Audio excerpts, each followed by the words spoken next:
صل على رسوله الكريم أما بعد أعوذ بالله من الشيطان الرجيم بسم الله الرحمن الرحيم والنجم إذا هوى ما ضل صاحبكم وما غوى وما ينطق عن الهوى إن هو إلا وحي يوحى علمه شديد القوى ذو مرة فاستوى وهو بالأفق الأعلى ثم دنا فتدلى فكان قاب قوسين أو أدنى فأوحى إلى عبده ما أوحى صدق الله العظيم وبلغنا رسوله النبي الكريم ونحن على ذلك لمن الشاهدين والشاكرين والحمد لله رب العالمين اللهم صل على سيدنا محمد وعلى آل سيدنا محمد وبارك وسلم اللهم صل على سيدنا محمد وعلى آل سيدنا محمد وبارك وسلم۔ گزشتہ درس میں ہجرت حبشہ پر تھوڑی سی بات ہوئی تھی اور اس کے بعد حضرت عمر رضی اللہ تعالیٰ عنہ کے ایمان لانے کے قصے کو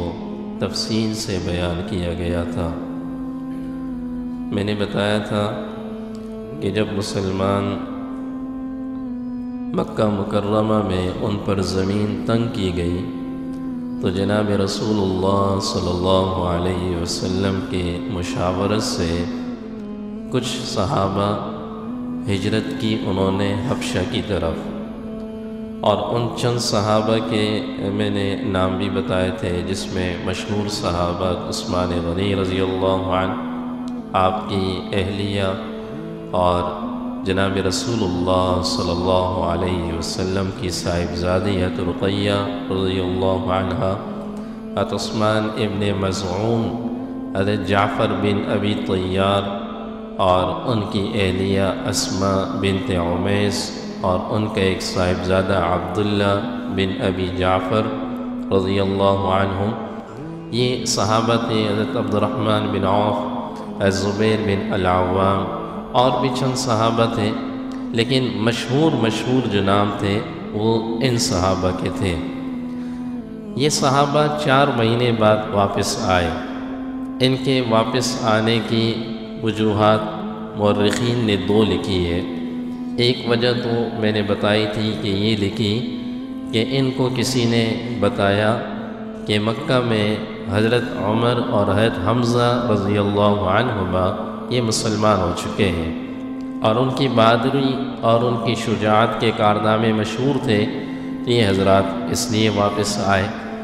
دوسرا، ایک مورخین نے ایک واقعہ لکھا ہے جس پر اکثر مورخین کی رائے یہ ہے کہ اس واقعے کی بنیاد پر یہ حضرات واپس آئے۔ اس واقعے کو غرانیق کا واقعہ کہا جاتا ہے۔ یہ واقعہ کچھ اس طرح تھا کہ جناب رسول اللہ صلی اللہ علیہ وسلم بیت اللہ کے پاس سورۃ النجم کی تلاوت کر رہے تھے، اور اس سورت کے اندر ایک خاص لطف ہے۔ اس سورت کو روانی سے اگر ہم پڑھیں تو اس سورت کا اپنا ایک مزہ اور اپنا ایک اس سورت کا لطف ہے۔ تو مشرکین یہ سورت سن رہے تھے، والنجم اذا هوى ما ضل صاحبكم وما غوى وما ينطق عن الهوى إن هو إلا وحي يوحى علمه شديد القوى ذو مرة فاستوى وهو بالأفق الأعلى ثم دنا فتدلى فكان قاب قوسين أو أدنى فأوحى إلى عبده ما أوحى ما كذب الفؤاد ما رأى أفتمارونه على ما يرى وَلَقَدْ رَآهُ نَزْلَةً أُخْرَى عِنْدَ سِدْرَةِ الْمُنْتَهَى عِنْدَهَا جَنَّةُ الْمَأْوَى۔ اس سورت کے آخر میں سجدے کی آیت ہے، اور جب حضور علیہ السلام نے وہ آیت پڑھی تو آپ سجدے میں چلے گئے۔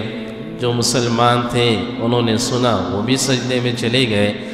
اس سورت کے اندر مشرکین اس کو سن کر اتنے اس سورت کے اندر اس کا لطف انہوں نے اٹھایا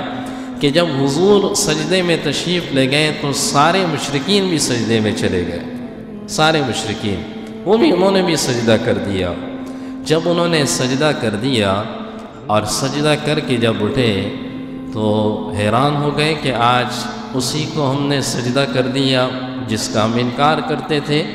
اور پورے مکہ میں یہ بات پھیل گئی کہ تمام کے تمام مشرکین جو ہے انہوں نے سجدہ کر دیا، اور جن کا انکار کرتے تھے آج ان کے سامنے سجدہ ریز ہو گئے۔ اور کسی نے یہ افواہ اڑائی کہ یہ لوگ سارے کے سارے مشرکین جو ہے یہ مسلمان ہو گئے۔ جب یہ بات پھیلی تو مشرکین تھے تو بڑے ہوشیار اور عربی جاننے والے تھے، تو کہنے لگے، انہوں نے ایک جھوٹ گھڑ لیا، کہنے لگے اس صورت میں ایک آیت آئی تھی، ہم نے اس آیت کو دیکھ کر اسے سجدہ کیا، ہم نے اللہ رب العزت کو نعوذ باللہ سجدہ نہیں کیا۔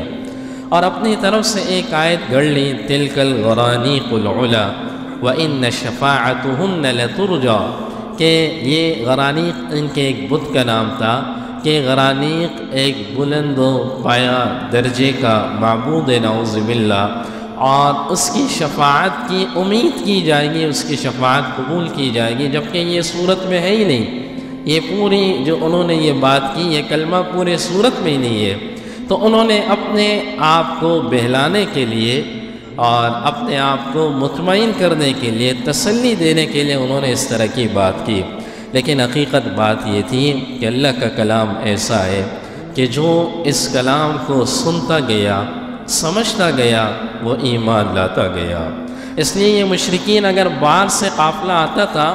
تو کچھ لوگ انہوں نے مختص کیے تھے، وہ اس نئے قافلے کو پہلے سے روکتے تھے کہ بھائی ان لوگوں کے قریب مت جانا، اور اس شخص کے قریب کو بالکل مت جانا۔ میں آگے واقعہ بتاؤں گا طفیل بن عمر دوسی رضی اللہ تعالیٰ عنہ کا، جسے فضائل اعمال کے اندر شیخ الحدیث رحمہ اللہ نے بھی لکھا کہ جب بھی وہ کوئی اللہ کے کلام کی آیات سنتے تھے تو ظاہر وہ عربی سمجھتے تھے، وہ فوراً کہتے تھے کہ یہ کسی انسان کا کلام نہیں ہو سکتا، واقعی میں یہ اللہ ہی کا کلام ہو سکتا ہے۔ ان کی یہ بات پھیلتے پھیلتے حبشہ تک چلی گئی کہ مشرکین کی جو مکہ کے مشرکین ہیں وہ مسلمان ہو گئے، اور یہ حبشہ کے اندر جو مسلمان تھے انہوں نے ظاہر واپس اپنے ملک کی طرف ہجرت کرنا شروع کر دیا۔ اور جب مکہ کے قریب پہنچے تو انہیں پتہ چلا کہ یہ تو خبر سچی نہیں تھی، تو جن کے جو متعلقین تھے تو متعلقین نے اپنے متعلق سے کہا آپ میری پناہ میں ہو، آپ پریشان نہ ہو۔ کچھ کو کہا آپ میری پناہ میں ہو، آپ پریشان نہ ہو۔ باقی جس کو جو پناہ نہیں دے سکتا تھا وہ پھر واپس حبشہ کی طرف چلے گئے، وہ واپس حبشہ کی طرف چلے گئے۔ یاد رکھیے یہ مشرکین مسلمانوں کی دشمنی میں اتنے آگے ہو چکے تھے کہ انہوں نے آپس میں مشورہ کیا، اور مشورہ کرنے کے اندر یہ بات طے کی کہ اگر یہ حبشہ کی طرف یہ دوبارہ جا چکے ہیں، یہ صحابہ واپس چلے گئے، میں نے بتایا تھا 3 ہجرتیں ہوئی، جس میں 2 حبشہ کی طرف ہوئی اور 1 ہجرت مدینہ منورہ کی طرف ہوئی۔ تو کہنے لگے اگر انہوں نے وہاں پر یہ قرآن پڑھنا شروع کر دیا تو وہاں پر تو یہ لوگ ان کے دیوانے ہو جائیں گے۔ اور یاد رکھیے جو حبشہ کی حکومت تھی اس وقت، تو ایشیا پر بھی کچھ حکومت حبشہ کی تھی۔ جو ابرہہ تھا، یہ جو ابرہہ جس نے بیت اللہ پہ چڑھائی کا ارادہ کیا اور پھر اللہ کا عذاب آیا، یمن کے اندر جس کی حکومت تھی، یہ یمن کی حکومت بھی نجاشی بادشاہ کے نیچے تھی۔ تو اس کا مطلب یہ ہے کہ ایسا وقت بھی گزرا ہے کہ ہمارے ایشیا پر افریقہ کے لوگوں نے حکومت کی ہے، ایسا وقت بھی گزرا ہے۔ اور یہ جو نجاشی بادشاہ تھا، جو حبشہ کا حکمران تھا، یہ عیسائی تھا، یہ عیسائی تھا۔ ان مشرکین نے آپس میں طے کیا کہ 2 ماہر لوگوں کو بھیجو اس نجاشی کے پاس اور اسے اس بات پر آمادہ کرو کہ یہ ہمارے لوگ ہیں، انہیں ہماری طرف بھیج دو، ہم ان کے ساتھ دیکھیں گے، تم ان لوگوں کو پناہ مت دو۔ اور آپس میں یہ طے کیا کہ جانے سے پہلے قیمتی تحفے یہاں سے لے کر جاؤ اور بادشاہ کے دربار میں وہ قیمتی تحفے پیش کرو، تاکہ وہ بادشاہ اور ان کے جو درباری ہیں وہ قیمتی تحفوں کو دیکھ کر وہ درباری آپ لوگوں کا ساتھ دے۔ تو انہوں نے دو لوگوں کا انتخاب کیا۔ حضرت عمر بن عاص رضی اللہ عنہ پہلا انتخاب ان کا کیا۔ اس وقت مسلمان نہیں تھے، یہ مصر کے فاتح بنے بعد میں جب یہ مسلمان ہوئے۔ حضور نے ایک دن فرمایا کہ تم میں سے جو بہترین زمانے جاہلیت میں تھا وہ اسلام کے اندر بھی بہترین بنو، اور یہی لوگ کہ جو زمانے جاہلیت میں بہترین تھے یہ انہوں نے پھر اسلام کے لیے بہت کام کیا۔ حضرت عمر بن عاص رضی اللہ تعالیٰ عنہ، حضرت معاویہ رضی اللہ تعالیٰ عنہ کے قریبی دوست تھے۔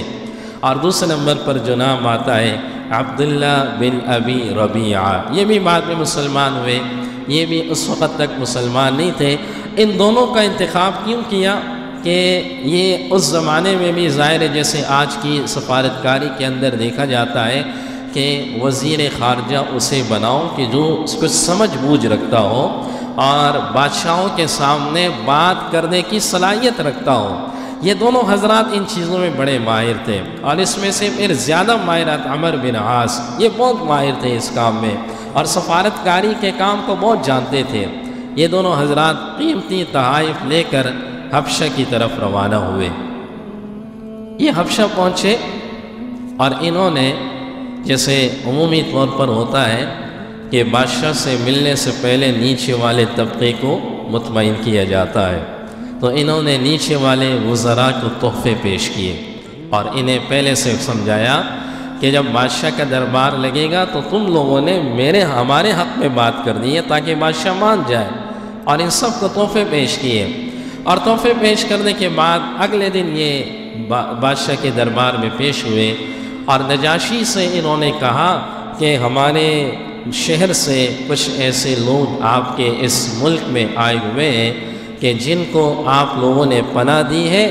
اور وہ ایسے لوگ ہیں کہ جو نہ تو آپ کے دین کو ماننے کو تیار ہیں نہ ہمارے دین کو ماننے کو تیار ہیں، اور ان کا اپنا کوئی الگ سا دین ہے۔ بادشاہ کو ابھی یہ مطمئن کرنے لگے، بادشاہ کو ان کے خلاف کرنے لگے۔ تو بادشاہ نے کہا اچھا، تو بادشاہ نے کہا ایسا ہے کہ میں فوری طور پر فیصلہ نہیں کروں گا جب تک کہ میں اس دوسرے فریق مسلمانوں کی بات نہ سن لوں۔ تو بادشاہ بڑا سمجھدار تھا اور اس نے پیغام بھیجا کہ مسلمانوں کی فریق میں کچھ لوگ آ جائیں اور مجھے ان کی باتوں کا جواب دے دے۔ مسلمانوں نے آپس میں مشورہ کیا تو جعفر بن ابی طیار رضی اللہ عنہ اور صحابہ اس بات پر متفق ہوئے کہ ہم جو بھی سچ بات ہوگی ہم بادشاہ کے سامنے کریں گے، کوئی غلط بات نہیں کریں گے، کوئی جھوٹی بات نہیں کریں گے، جو سچی بات ہے وہ ہم بادشاہ کے سامنے رکھ دیں گے، اور بادشاہ نے مانا تو ٹھیک ہے، نہیں تو نہیں مانا تو ہم یہاں سے چلے جائیں گے۔ اور اس بادشاہ کے دربار میں داخل ہونے کا جو طریقہ تھا کہ جب بھی اس کے دربار میں کوئی داخل ہوتا تو پہلے سجدہ کرتا تھا۔ آج بھی اگر آپ اندرون سندھ یا وڈیرانہ یا جاگیردارہ نظام میں ایسے لوگوں کے پاس جائیں تو وہ اپنے اس بڑے سے ملتے ہیں تو بسا اوقات سجدہ بھی کرتے ہیں، اور بعض جگہوں پر میں نے اپنی آنکھوں سے دیکھا وہ اس گھٹنے کو ہاتھ لگاتے ہیں، گھٹنے کو ہاتھ لگاتے ہیں، جبکہ وہ بادشاہ نہیں ہوتا، وہ عام سا ایک وڈیرا ہوتا ہے، لیکن گھٹنے کو ہاتھ لگاتے ہیں۔ مجھے بھی کئی جگہوں پر ایسا جانا ہوا بیان وغیرہ کے لیے، تو مجھے بڑا افسوس بھی ہوا کہ بسا اوقات کچھ ایسے لوگ جو دیندار بھی ہیں وہ بھی اس طرح کا عمل کر رہے ہیں، اللہ تعالیٰ حفاظت فرمائے۔ تو جب جعفر بن ابی طیار رضی اللہ عنہ داخل ہوئے تو ظاہر ہے انہوں نے تو سجدہ نہیں کیا، تو بادشاہ نے پہلا ہی سوال کیا، میرے دربار کی گستاخی تم نے کیسے کی، میرے سامنے سجدہ کیوں نہیں کیا؟ تو جعفر بن ابی طیار رضی اللہ عنہ نے فرمایا کہ ہمیں اسی نبی نے ہمیں روکا ہے کہ سجدہ نہ کسی بت کے سامنے کیا جائے نہ کسی انسان کے سامنے کیا جائے، اگر سجدہ کرنا ہے تو وہ صرف ایک خالق حقیقی اللہ کے سامنے ہی ہوگا، اللہ کے علاوہ کسی دوسرے مخلوق کے سامنے سجدہ کرنا روا نہیں ہے۔ اس بادشاہ نے پھر جعفر بن ابی طیار رضی اللہ تعالیٰ عنہ سے کچھ سوالات کیے، تو جعفر بن ابی طیار رضی اللہ تعالیٰ عنہ نے، اللہ نے ان کو ایسا ملکہ دیا تھا، ایسی باتیں کی، ایسی باتیں کی کہ بادشاہ کے دل میں وہ باتیں کر گئی، اور انہوں نے کہا وہ نبی کیا کہتا ہے، تم ہمیں ذرا بتاؤ وہ نبی کیا کہتا ہے۔ تو جعفر بن ابی طیار رضی اللہ تعالیٰ عنہ نے فرمایا بات یہ ہے کہ جس نبی کو اللہ نے ہمارے درمیان بھیجا ہے وہ حسب میں بھی اعلیٰ ہے، وہ نسب میں بھی اعلیٰ ہے، شرافت میں بھی اعلیٰ ہے، خاندان میں بھی اعلیٰ ہے، اور آج تک ہم نے بچپن سے ان کو صادق اور امین دیکھا ہے،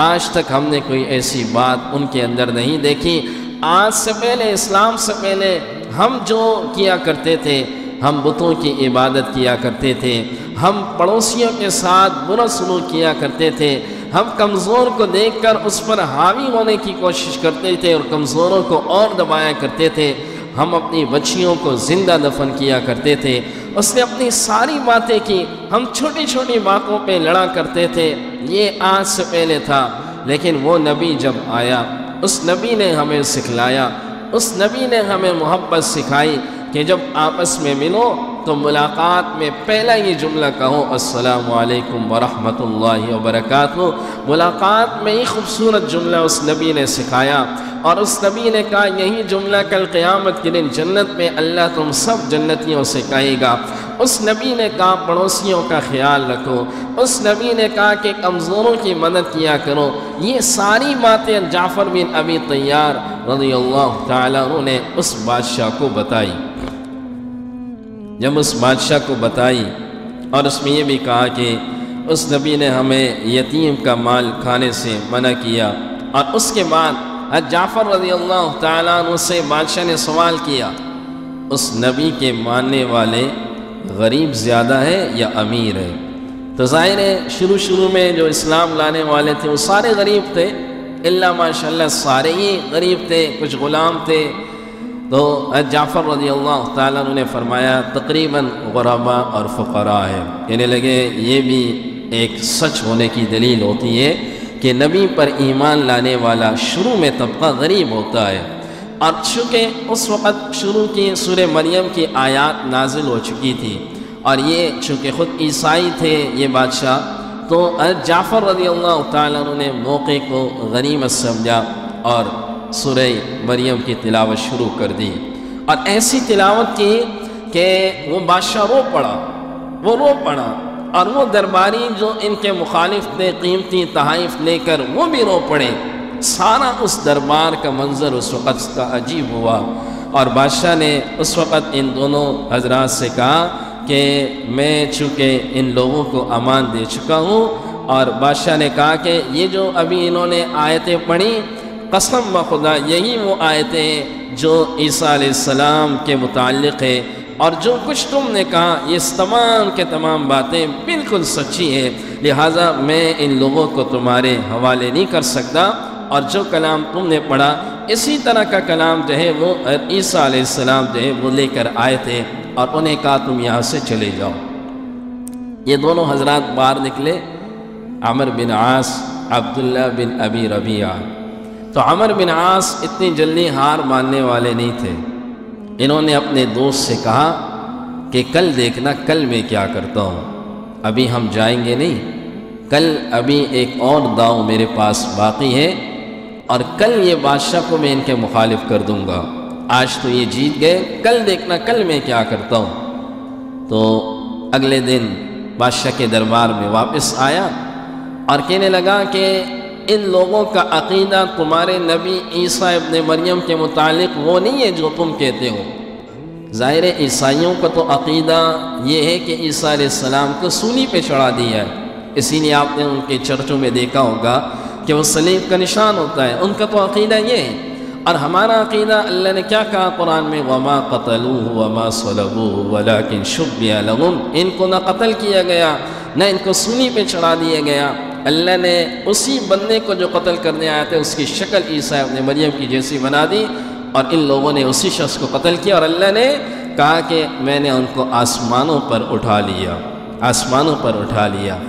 تو کہنے لگے کہ تمہارا یہ مت سمجھو کہ ان لوگوں کا تمہارے نبی کے متعلق وہ عقیدہ ہے۔ ظاہر بادشاہ کو غصہ آیا اس بات پر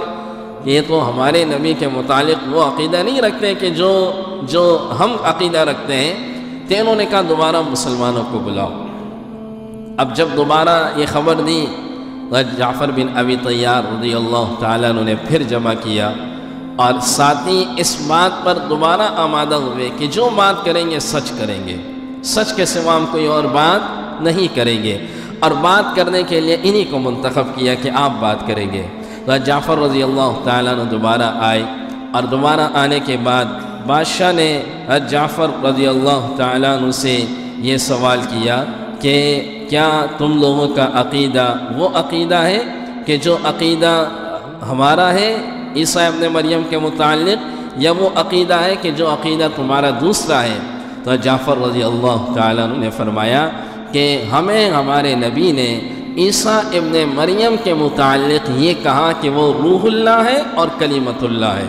روح اللہ کا مطلب یہ اللہ نے ان کے اندر ان کی والدہ کے پیٹ میں روح ڈالی، ظاہر ہے ان کا کوئی والد نہیں ہے تو اس لیے ان کو روح اللہ کہا جاتا ہے۔ کلمۃ اللہ یہ اللہ کی ایک نشانی تھی، ایک کلمہ تھا اللہ کا، تو کہا وہ روح اللہ ہے، وہ کلمۃ اللہ ہے۔ ہمارے نبی نے عیسیٰ ابن مریم کے متعلق جو ہے وہ ہمیں یہ بات سمجھائی ہے، اور عیسیٰ ابن مریم کے متعلق اور بھی باتیں کی۔ تو بادشاہ کے اس طرف درباری بیٹھتے تھے اور اس طرف بادشاہ کے جو ہے وہ پادری ان کے بیٹھتے تھے۔ تو بادشاہ نے ایک تنکا اٹھایا، اور اٹھانے کے بعد اس تنکے کو یوں رکھا، اور رکھنے کے بعد کہنے لگا کہ اس تنکے کے بقدر بھی انہوں نے جو بات کی اس میں سے اتنا بھی جھوٹ نہیں ہے، ساری بات انہوں نے سچ کی ہے، ساری بات انہوں نے ٹھیک کی ہے۔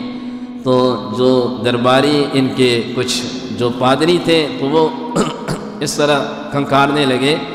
اور اپنے دل ہی دل میں کہنے لگے کہ بادشاہ کو کیا ہو گیا، بادشاہ کو کیا ہو گیا۔ اس سے یہ معلوم ہوتا ہے کہ اس بادشاہ کے دل میں اسلام کی حقانیت آ چکی تھی، اسلام کی حقانیت آ چکی تھی۔ یہ کیا کہہ رہا ہے؟ تو انہوں نے کہا اگر آپ ابھی بھی میری بات کو نہیں مانتے ہو تو نہ مانو، لیکن حقیقت یہ ہے کہ اس تنکے کے بقدر بھی انہوں نے غلط نہیں کہا، جو باتیں انہوں نے کی بالکل سچ کی اور حق باتیں انہوں نے کی ہے۔ تو جعفر رضی اللہ تعالیٰ عنہ نے بادشاہ سے کہا بادشاہ سلامت مجھے اجازت دیجئے، میں ان دونوں بندوں سے 3 سوالات کرنا چاہتا ہوں۔ تو بادشاہ نے کہا اجازت ہے۔ کہا کہ ان سے میں پہلا سوال یہ کرنا چاہتا ہوں کہ کیا ہم میں سے کوئی بندہ کسی کا بھاگا ہوا غلام ہے؟ تو عمر بن عاص نے کہا نہیں، کوئی بھی بھاگا ہوا غلام نہیں ہے۔ کہا دوسرا سوال کرنا چاہتا ہوں کیا ہم میں سے کسی نے کسی کا قتل کیا اور بھاگ کے یہاں پر آیا ہے؟ کہا کہ لا، کسی کا قتل نہیں کیا۔ کہا تیسرا سوال کرنا چاہتا ہوں کیا ہم میں سے کسی نے کسی کا مال ضبط کیا یا مال کھا لیا اور مال کھا کے یہاں پر بھاگا ہے؟ تو عمر بن عاص نے کہا نہیں۔ کہا جب یہ 3 باتیں نہیں ہیں، نہ کسی کا غلام بھاگا ہوا ہے، نہ ہم میں سے کسی نے قتل کیا ہے، نہ ہم میں سے کسی نے کسی کا مال کھایا ہے، تو پھر کیوں آئے ہمارے پیچھے؟ پھر ہمیں لینے کے لیے کیوں آئے؟ اور کس بات کا جواز بنتا ہے کہ تم ہمیں لے کے یہاں سے جاؤ؟ کس بات کا جواز بنتا ہے؟ تو بادشاہ کو ان کی یہ باتیں جعفر رضی اللہ تعالیٰ عنہ کی بڑی اچھی لگی، اور بادشاہ نے اس وقت بھی یہ جملہ کہا کہ یہ جو تحفے لے کر آئے ہیں ان کو ان کے تحفے واپس کر دو۔ اس بادشاہ کی حکومت کچھ عرصہ پہلے ختم بھی ہو چکی تھی اور اللہ نے ان کو دوبارہ حکومت دی تھی، تو کہنے لگا کہ اللہ نے مجھے جیسی میری ریاست بغیر رشوت کے مجھے اللہ نے دی ہے، تو آج اگر میں ان سے رشوت لوں گا تو لوگ کیا کہیں گے؟ لہٰذا ان کو ان کے تمام تحفے واپس کیے جائے اور ان سے کہا جائے کہ دوبارہ یہاں آنے کی زحمت نہ کریں، میں ان لوگوں کو امان دے چکا ہوں اور ان لوگوں کو امان دے کر ہی میں انہیں یہیں رکھوں گا، اور کوئی بھی یہاں پر جو ہے وہ انہیں یہاں سے نہیں لے جا سکتا کیونکہ میں انہیں امان دے چکا ہوں۔ تو اس زمانے کے دوسرے بادشاہ جو اس وقت تک مسلمان بھی نہیں تھے لیکن مسلمانوں کو امان دیا کرتے تھے، اور آج کی ہماری حکومت اور ہمارے لوگ اپنے ہی لوگوں کو اٹھا کر باہر دیا کرتی ہے۔ اللہ ہماری حفاظت فرمائے، ایسے حکمرانوں سے ہماری حفاظت فرمائے۔ آپ نے دیکھا پچھلے کئی سال سے عافیہ صدیقی کا معاملہ چلا، ایک خاتون کو ایک ملک کا جرنل یہاں سے جو ہے وہ حوالے کرتا ہے، اور آج تک نہ جانے کتنا ظلم اس پہ ہو رہا ہے، اور پھر وہ جرنل اپنی کتاب میں بڑی اس کے ساتھ لکھتا ہے کہ میں نے یہ کیا۔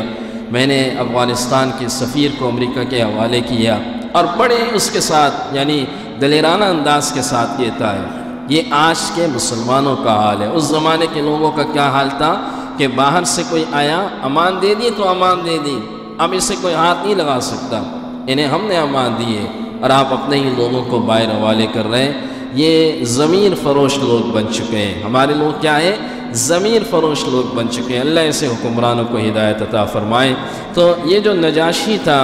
اس نجاشی نے جو ہے وہ مسلمانوں کا ساتھ دیا۔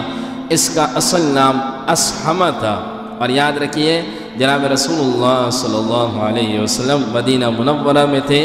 تو اس نے مزید سہولیات کا بھی اعلان کیا کہ مسلمانوں کو اب اور سہولیات دی جائے، تو اس کا انتقال ہو گیا اور حضور کو جبرائیل علیہ السلام نے اطلاع دی کہ نجاشی کا انتقال ہو گیا۔ تو آپ نے اپنے تمام اصحاب کو جمع کیا اور جمع کرنے کے بعد اس کی غائبانہ نماز جنازہ پڑھی۔ آپ کی پوری زندگی میں ایک غائبانہ جنازہ جس کا ثبوت ملتا ہے اور جس کو دیکھ کر کچھ حضرات غائبانہ نماز جنازہ کو جائز قرار دیتے ہیں، وہ یہ نجاشی بادشاہ کی نماز جنازہ تھی۔ وگرنہ اس کے علاوہ کتنے صحابہ شہید ہوئے، کتنوں کو آپ نے باہر بھیجا، مختلف غزوات میں مختلف جگہوں پر، اور کئی دھوکے سے بھی شہید کیا گیا، لیکن آپ نے کسی اور کی نماز جنازہ نہیں پڑھی۔ ہمارا یہ یعنی احناف کے نزدیک اور اکثر فقہاء کے نزدیک غائبانہ نماز جنازہ جائز نہیں ہوتی، اور اس واقعے کے متعلق امام ابو حنیفہ رحمہ اللہ اور علماء کا یہ خیال ہے کہ اللہ نے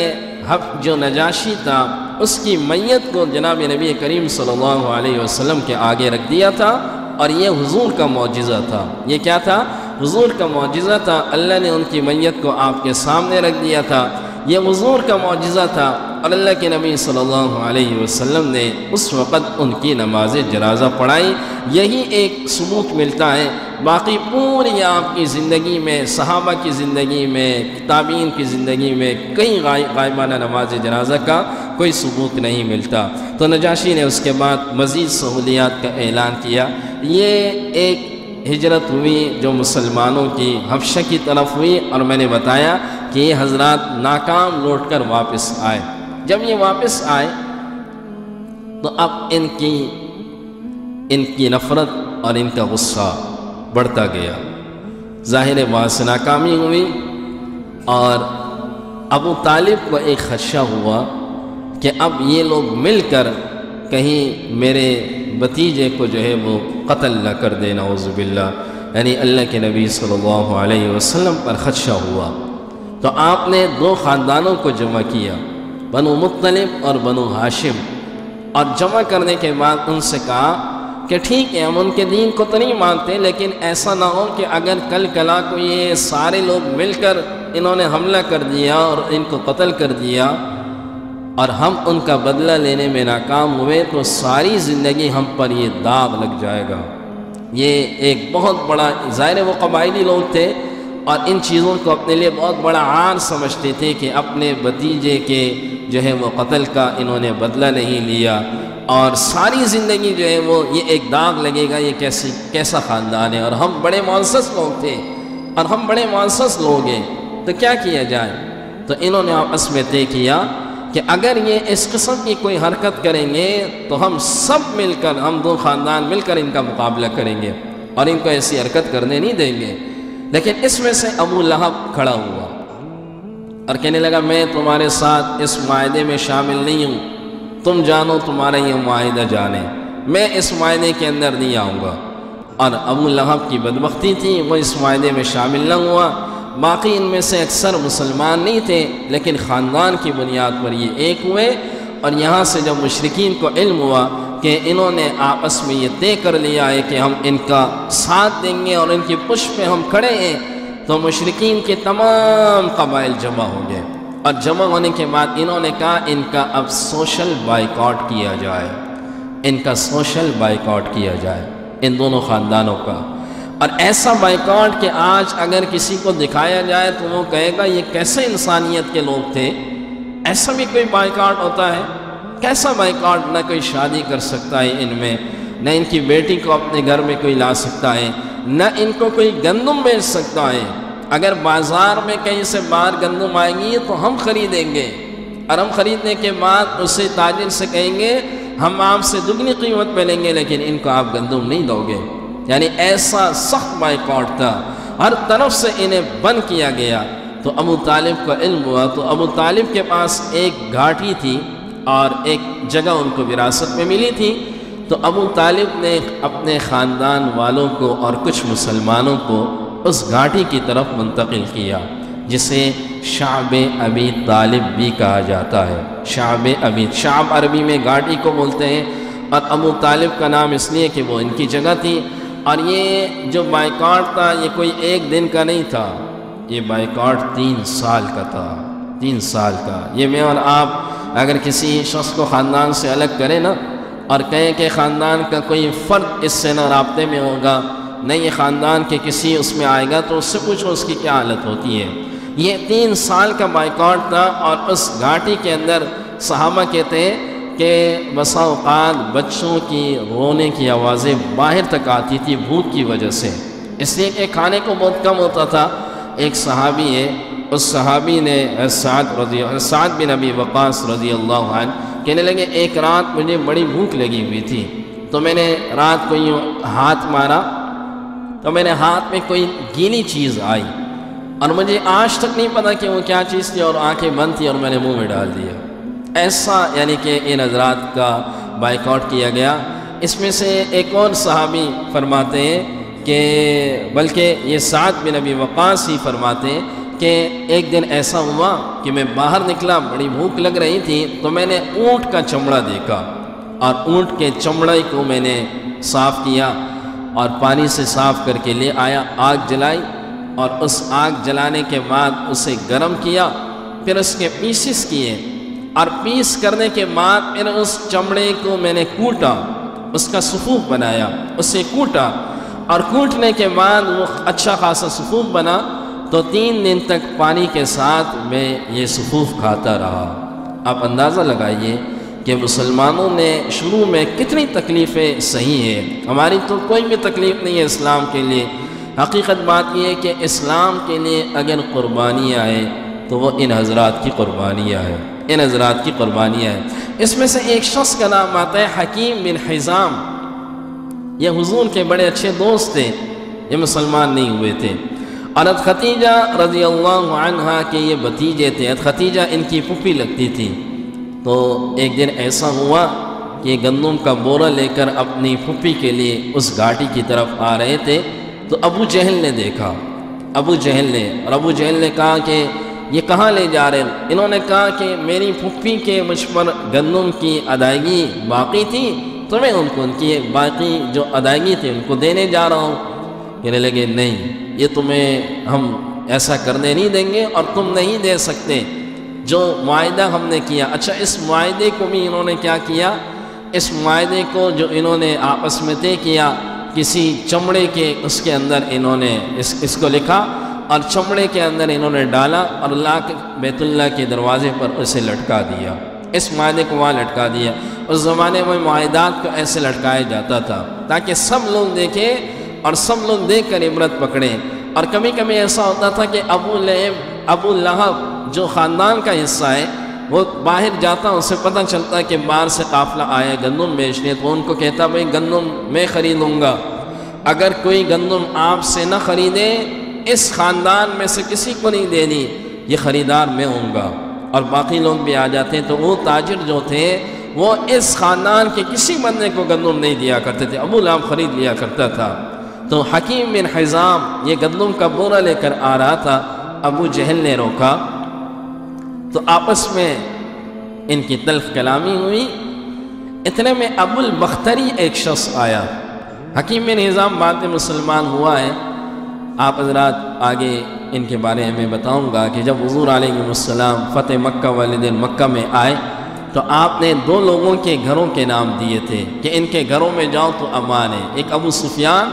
اور ایک حکیم بن حزام، ان دونوں کے نام دیے تھے کہ ان کے گھروں میں اگر کوئی داخل ہو گیا اسے امان ہے۔ تو اتنے میں ابو البختری آیا، ابو البختری مسلمان نہیں ہوا تھا۔ ابو البختری نے پوچھا کیا معاملہ ہے؟